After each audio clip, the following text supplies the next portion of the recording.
जेमिति कि पूर्व वीडियो रे आमे देखिथिले बस हमरो श्रीकाकुलम बस स्टैंड रो यात्री उठे आगु गड़ी चलथिला। एबे भी आहुर 350 किलोमीटर एही बस रे बितेबार थिला। एबे तो मात्र 4 घंटा हेची, आहुरी 5 घंटा एही रास्ता संगे मिसिकी जिबार थिला।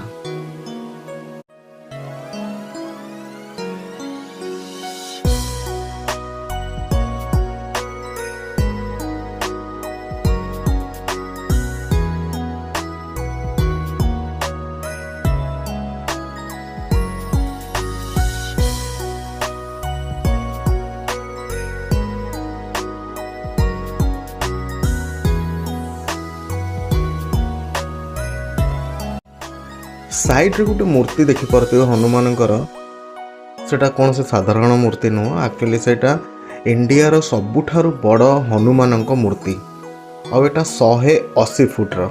सेठी मोर जिबाकू इच्छा थिला, जेहेतु मु बस रे जाउची मु जाई पारुनी, नले मु आगुरो आ गोटे थरो जाईची, मु तार क्लिप पकोउचे, सेठु आपण अनुमान करि परिबे सेटा केते बड़। क्लिपटा टिके छोट हो पारे कारण कॉपीराइट लागिवार इश्यू अच्छी, से काटिकी 4 सेकेंड रही पकई। जदि आहुरी इनफॉरमेशन चाहते ताहले गूगल चेक कर दियंतो, सब मिल जावा।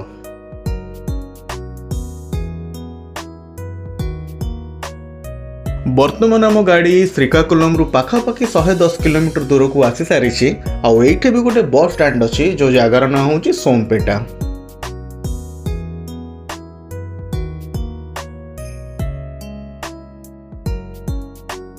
मु गोटे जिनस नोटिस करिले, आंध्र प्रदेश रे प्राय सबु बस स्टैंड देखिबाकू एकापरी, बट भीड़ किंतु बहुत अच्छी। देखि पारथिबे सोमपेटार बस स्टैंड देखिया किछि एमितिया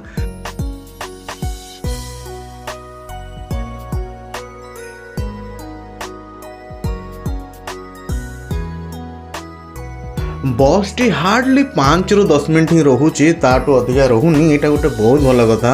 मु तो भावी कि जदि बस रखुची ताहले बोर करियो बोधे, सेमती किछि भी नहीं। 5 ରୁ 10 मिनट भीतर बस छाड़ दउची, लोक बसंतु नहले नहीं।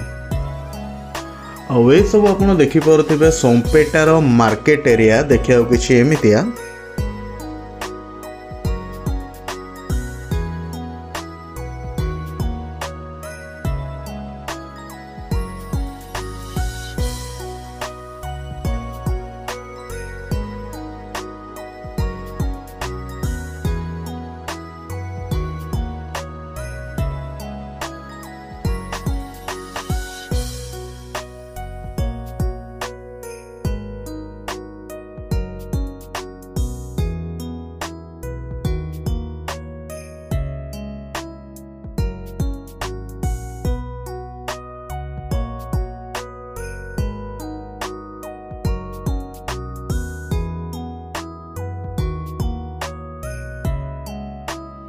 जमती कि मुझे कहूली एपटर सबू बस स्टैंड प्राय देखा एकापरी। यहाँ भी देखिपे पूरा सेम टू सेम ही अच्छी।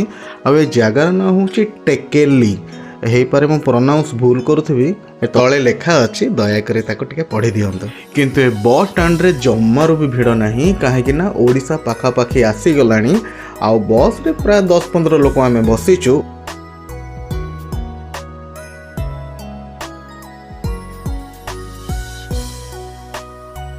200 किलोमीटर भितर 2टा बस स्टैंड अच्छी। ए 2टा ही लास्ट हम ओडिशा पहुँचवाकू। गाड़ी से पहुँची गले आम यात्रा से शेष हो।